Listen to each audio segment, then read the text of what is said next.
Hey guys and gals, it's Ricardo with Gathering Magic here to talk to you about Journey into Nyx in all of its glory.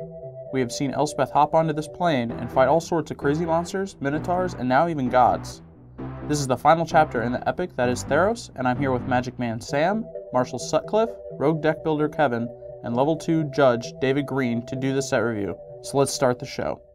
What's up everybody, the Magic Man Sam here, coming at you with my favorite card from the new set, Journey into Nyx. Alright, for the longest time I was almost certain it was going to be Dictate of Erebos.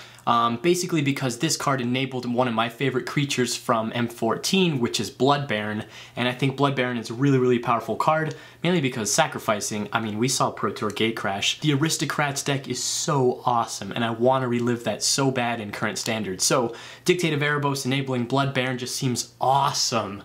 But Dictate of Erebos fell into second place once I learned about the card Hour of Need. Alright, just take a look at my shirt.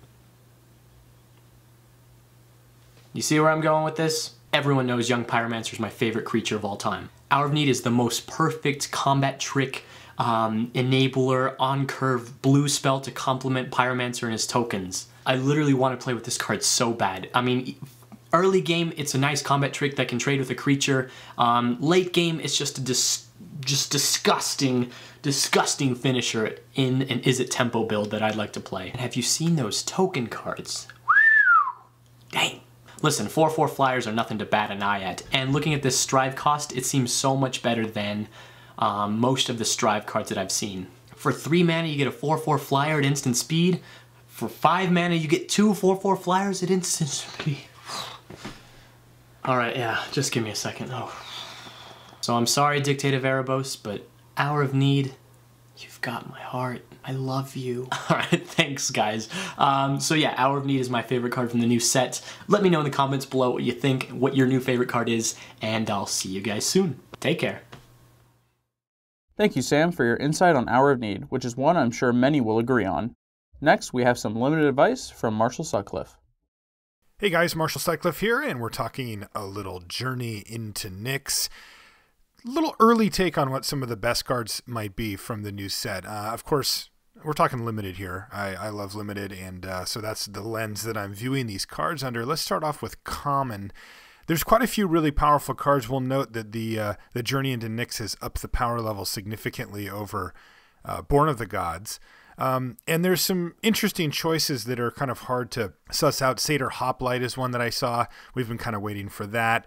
Oppressive Rays, a card I have my eye on is Laganaban Trailblazer. I think that card could be quite strong as well, along the lines of Satyr Hoplite. The card I'm actually going to pick, though, is a little boring, but that's actually why I chose to pick it, just because I think it might fly under the radar a little bit, is Supply Line Cranes. This thing is quite a nice card for a common. It's a 2/4 flying for 5, which it costs 3 white, which is pretty unexciting. A 2/4 flyer is below the vanilla test and not something that you'd really want to play too often at the 5 mana slot. But it has the ability, when it enters the battlefield, you get to put a +1/+1 counter on target creature. Now, the obvious thing, of course, is that you can put it on the Cranes. So at the bare minimum, the Cranes is a 3/5 with flying for 3 white. And 3/5 just is a great spot on the power toughness curve, especially with flying. It's an excellent blocker, can basically block almost anything, and is also quite a nice attacker. A 3 power flyer for 5 mana with 5 toughness can get through a lot of things, and I think this is a card, like I said, that is going to be a little bit underrated at first just because it's not super flashy. But remember, you can also throw that +1/+1 counter on another creature that you control, and maybe make it be able to attack where it couldn't, or maybe make a 2/4 flying blocker plus a better blocker. There's a lot of great options, I think, with the Supply Line Cranes, and that's why I've picked it for my common. As we move over into uncommon, there's a few really good ones. I picked kind of a spicy one that jumps out, and it kind of jumps off the screen if you've taken a look at the visual spoiler, is Banishing Light. This is not the card that I chose, though it's probably going to be pretty high. It's the Fixed Oblivion Ring. It's 2 and a white, for an enchantment. When it enters the battlefield, you exile target non-land permanent an opponent controls until Banishing Light leaves the battlefield. So, for me, it's like one of the best removal spells of all time is Oblivion Ring. They've bumped it to uncommon in recent sets, and it's no different here. The difference, though, and the reason why it didn't, and under normal conditions, it would have just made my number one uncommon. The reason why it didn't is because of the fact that we are in a set where enchantments matter. And what that means is there's tons of ways to deal with enchantments in this set. Unless you play against like a blue-black deck or something, there's a lot of different ways that you can interact with enchantments. Now, this card's still ridiculous. It's maybe even still the best uncommon. I'm just bumping it down a little bit because of the fact that there's so many main deckable ways for people to kill your enchantment and nullify that. Now, I mean, the fact that they have to means that it's still quite good. The card I did pick is one that I find quite interesting, and I'm not sure how it's going to turn out, so I went out on a little limb here, but it's Hour of Need in blue. It's 2 and a blue for an instant. It's got Strive. You can pay 1 and a blue to basically cast it multiple times on multiple things. Exile any number of target creatures.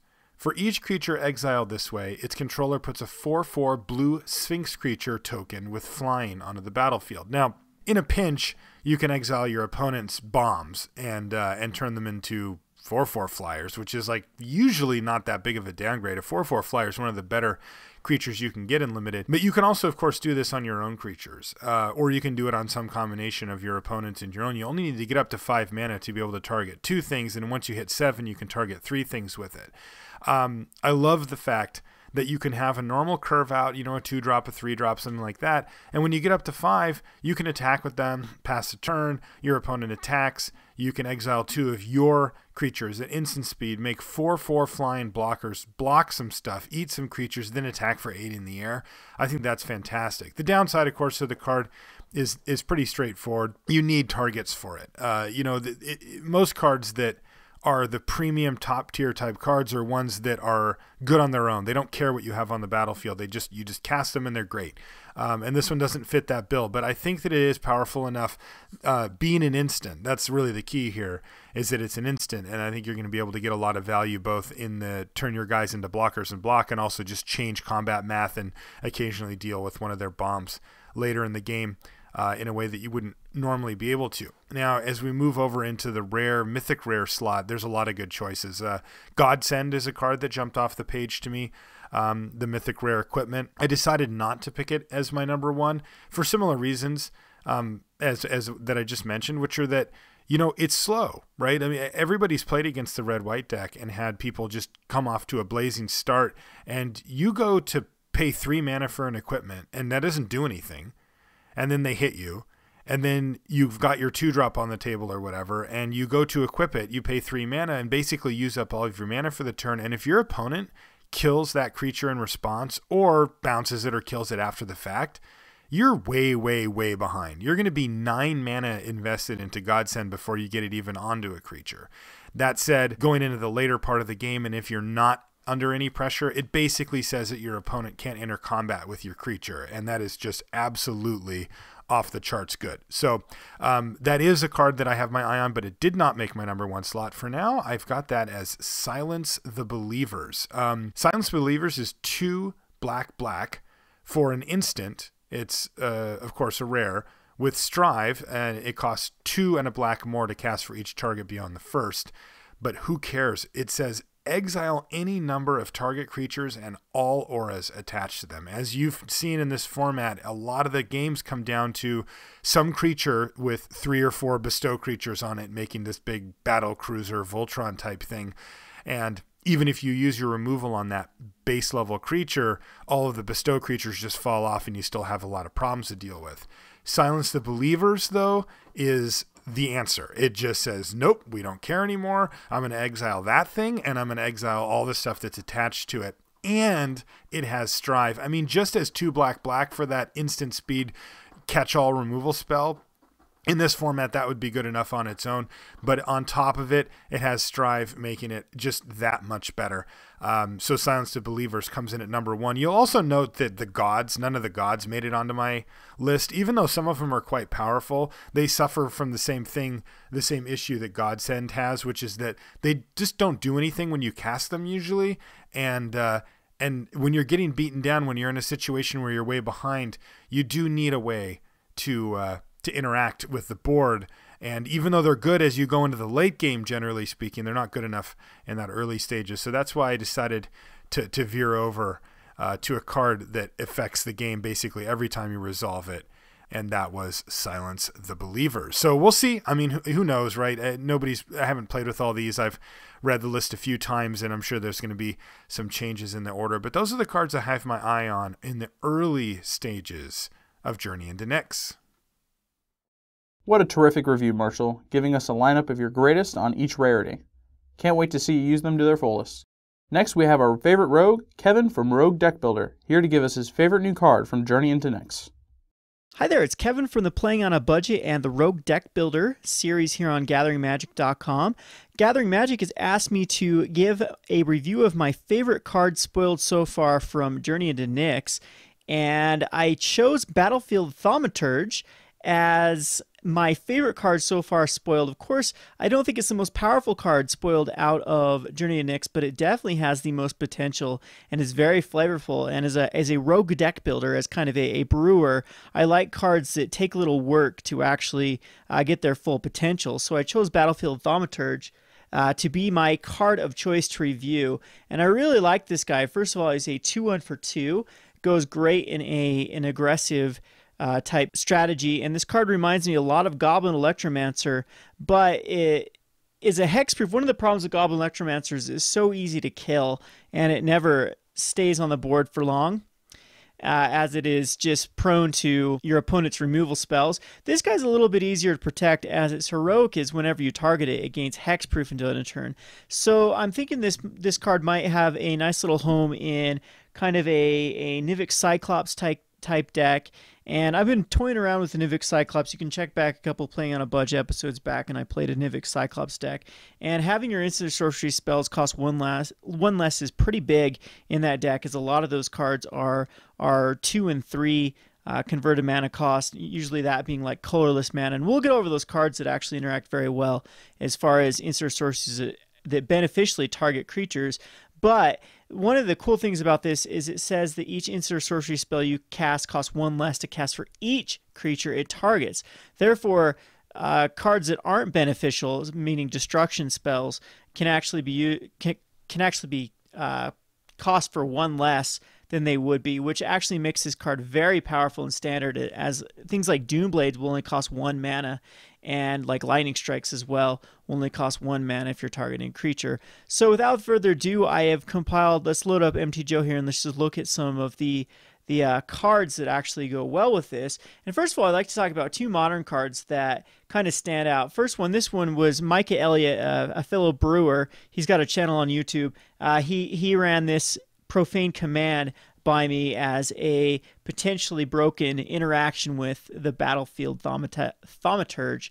Anyway, Profane Command has a plethora of different options. You get to choose 2 of them, though. So either target player loses X life, or return target creature card with converted mana cost X or less from the graveyard to the battlefield, or target creature gets -X until end of turn, or up to X target creatures gain fear until end of turn. So again, this is a little bit iffy. I'm pretty sure this will work, though. You just have to have a separate target for each one of them, and then with the 1 mode, you can actually target the X creatures. So if you have a ton of creatures out and your opponent has a ton of creatures out, you can give them all fear until end of turn, and it'll cost 1 less per creature that you target. And then basically you get to choose another one of these modes for free. So target player loses X life. So say there's 5 creatures on the battlefield, you can give 5 creatures fear and have your opponent lose 5 life for only 2 mana, as the X will be 1 less per creature that it targets. Another cool one is Dregs of Sorrow.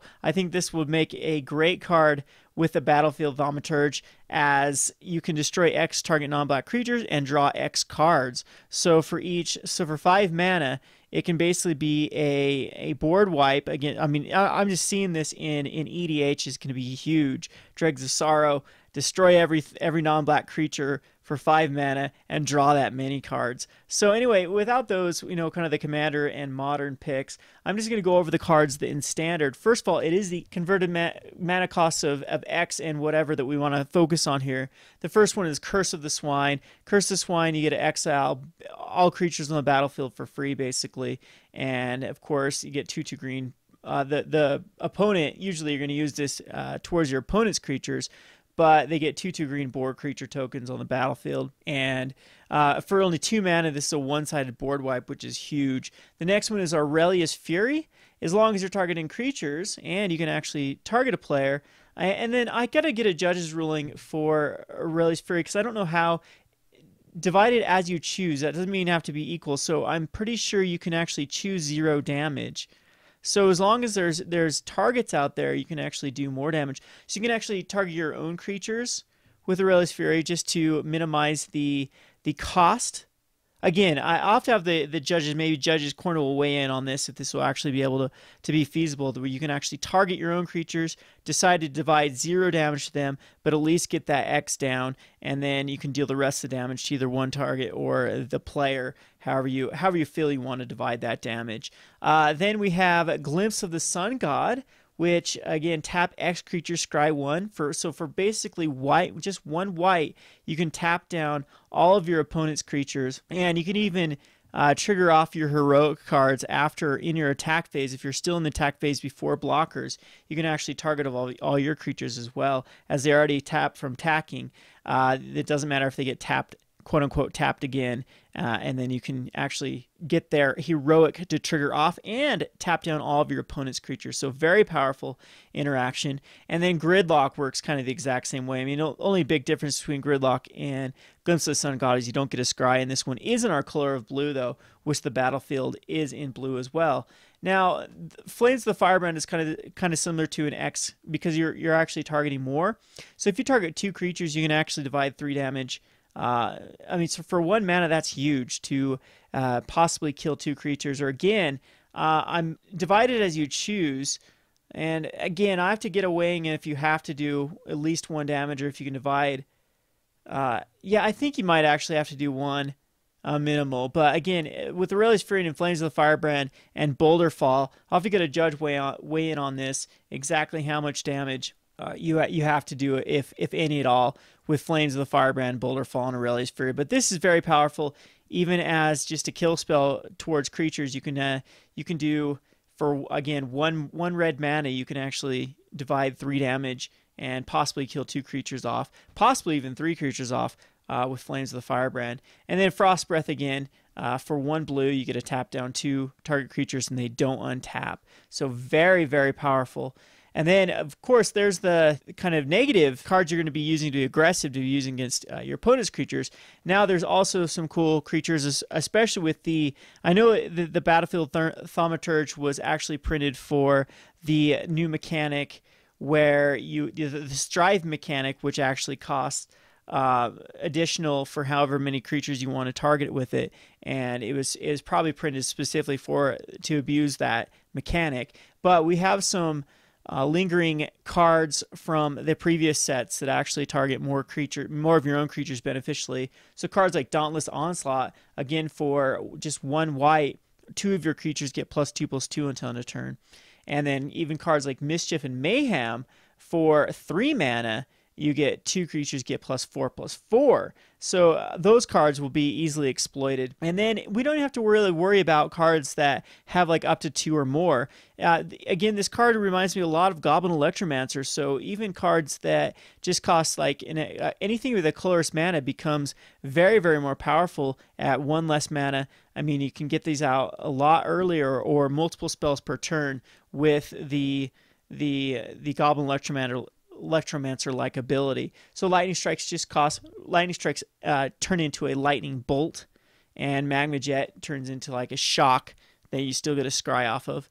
And then even like Mizzy Mortars, even though you won't be not in the overload capacity, but it just if you're just going to target 1 creature, will only cost 1 red. And again, Boulder Fall, I'll have to get a judge's ruling exactly how you can split the damage. But this card becomes a lot more powerful if you do target 5 different creatures. Then it only costs a whopping 3 mana to deal 5 damage. So not bad at all. So again, those are the red ones. Red is chock full, but I just picked out some of the best targets here. And then on black, you have cards like Ultimate Price, Doomblade, Hero's Downfall, Guild, that all cost a lot less, so at least 1 less. and you can get those out a lot earlier and still have mana up for whatever else you want to do. Blue has a ton of cards, but Inaction Injunction for 1 is a lot more appealing than 2, and then Cyclonic Rift, and then with you can just all the bluffing you can do with the card just by leaving up 1 mana. You can get your opponent, questioning exactly what you have in your hand. And then cards like Last Breath, you have like Necrobite. 2 mana is a lot easier to give something Death Touch and regenerate than 3 mana is. It'd actually be worth it. I don't think that 3 mana Necrobite is really feasible, but with the Battlefield Mage, then I really think that Necrobite is feasible. But one of the cards that I'm definitely going to brew around is Hidden Strings, because I think this card works a lot better than Goblin Electromancer, and I like the Battlefield Thaumaturge a lot better than Electromancer because it is a lot less oppressive of mana base, being the just 2 colorless and a blue rather than a red-blue, which is the Goblin Electromancer. And again, the hexproof is huge. So an Nivik Cyclops type deck is, with Hidden Strings, it still gets that Goblin Electromancer benefit, but then every other spell that you cast, and we have cards like Armed and Dangerous that has colorless in it. So I'm going to pull up some of these cards. I wish I had see Armed and Dangerous will cost actually just 1 red, and I mean, so for 2 mana open, you can still do the quick and armed and dangerous combo with the Nivik Cyclops. So I'm just going to bring up Nivik Cyclops and show you what I'm talking about. And I'll have to brew an entire deck around the Nivik Cyclops again. So Nivik Cyclops is 3 mana for a 1/4 defender. And whenever you cast instant sorcery spell, it loses defender and gets +3/+0. So if you pair it up with Battlefield Thaumaturge, then all of those spells will cost 1 less. And when you're trying to do like a turn 4 kill, that is huge when your Hidden Strings only cost 1 instead of 2. And then even cards like if you have to use a Lightning Strike costs offensively against a creature to kill a creature, or like an Action Injunction to tap down a creature, or beneficial spells, and again there's a lot of them, then that like the Armed and Dangerous again will only be 1 red instead of 2, which again on that 4th turn is so necessary for that 4th turn kill. So anyway, I hope you enjoyed this spoiler. We'll look at it one more time. This is the Battlefield Thaumaturge. Hope I'm saying that correctly. It is 2 mana for a 2/1. It has Heroic whenever it casts a spell that targets it gains hexproof. That is very, very awesome, as it will protect your guy. Any pump spell or even offensive spell like a Gridlock will actually give your guy hexproof and hopefully protect it against like an opposing Doomblade. And then each instant or sorcery spell you cast costs 1 less to cast for each creature it targets, which can be broken by a number of things in standard alone. I'm definitely think there's more potential to this card than what I've unveiled at the moment, and I'm looking forward to breaking it in more ways. This has been Kevin with GatheringMagic.com. Thanks for watching. Thanks, Kevin, and I definitely will agree that Battlefield Thaumaturge is a card I would keep my eyes on. Next up, I'm going to be giving you my commander pick. That card is none other than Worst Fears. I know you all are probably wondering, Ricardo, what the flip? How did Crimin not make the cut? He's clearly number 1. Well, sure, he's pretty sweet and without a doubt a new force to be reckoned with, but I'm giving you my favorite, not the best. Worst Fears has so much flavor in it. Have you ever been mind-slavered and just stared at your hand and went, this isn't going to be a fun next turn? Mindslaver is a great stable for some of the controlling EDH decks out there that capitalize on artifacts. Now, Black has one that you can't see coming, unlike Mindslaver or Soren Markov. You just cast it and you control the puppet. Now that we have gone over my commander pick, we will go ahead and let the spotlight shine on Mr. Greene as he goes over what card he thinks will confuse you the most. Hi everyone, David Greene here from Judge's Corner. Today I'm bringing to you what I believe to be the most rules-confusing card in all of Journey into Nyx. Let's go ahead and take a look at that now. So Crimin, God of Horizons, is what I consider to be the most confusing card rules-wise that I've seen so far in all of Journey into Nyx. It is a legendary enchantment creature for 3 colorless, a green and a blue, and it has 4 power and 7 toughness. Crimin is indestructible, like all the other gods, which means that it can't be destroyed outright or destroyed by lethal damage that's applied to it. However, we can still handle it by exiling it, sacrificing it, or even bringing its toughness to 0 or less. And, like all of the gods, it's only a creature on the battlefield when its devotion is a certain number, but it's a creature everywhere else, regardless of what its devotion is. The next ability is pretty easy to wrap your head around, and that's that you have no maximum hand size. That ability only lasts as long as Crewfix is in play, and if Crewfix leaves, then anything that's putting a restriction on your hand size would be checked when it normally would be checked, such as during the cleanup step when you have to discard down to 7 or maybe less if anything else is affecting that. The last ability is the ability I really want to talk about today, and that is, if unused mana would empty from your mana pool, that mana becomes colorless instead. So that's the interesting part that players tend to get really confused about. It's a replacement effect that's going to actually replace the event of mana being emptied from your mana pool with instead making it colorless if it would be emptied.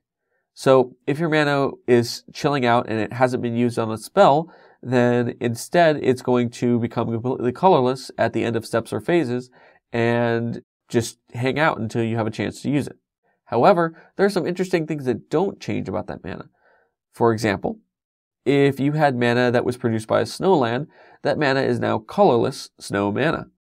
If you had mana that was produced by a Cavern of Souls, naming a specific creature type, then that colored mana would become colorless, but it still would make the creature uncounterable if applied to a creature of the chosen type. And finally, if something were preventing that mana from emptying at all, then the replacement effect on Crewfix would never occur. Say if we had an Omnath on the battlefield, then all of our green mana actually wouldn't be bleached away and would remain staying green because the event allowing it to empty is never allowed to occur, so there's nothing to replace. And one final thing to note, just like with your maximum hand size, if Crewfix were to leave play, then all of that waiting mana would simply leave play at the next step or phase, giving you one last little window to use it. Thank you, David, for enlightening us on Crewfix. I'm sure all of us are going to have more questions for you, and if you do have one that might not have been answered here, feel free to drop a comment, and David will get to it ASAP. Alright everyone, this has been a lot of fun going over the latest and greatest, and from everyone here at Gathering Magic, we will see you again next time.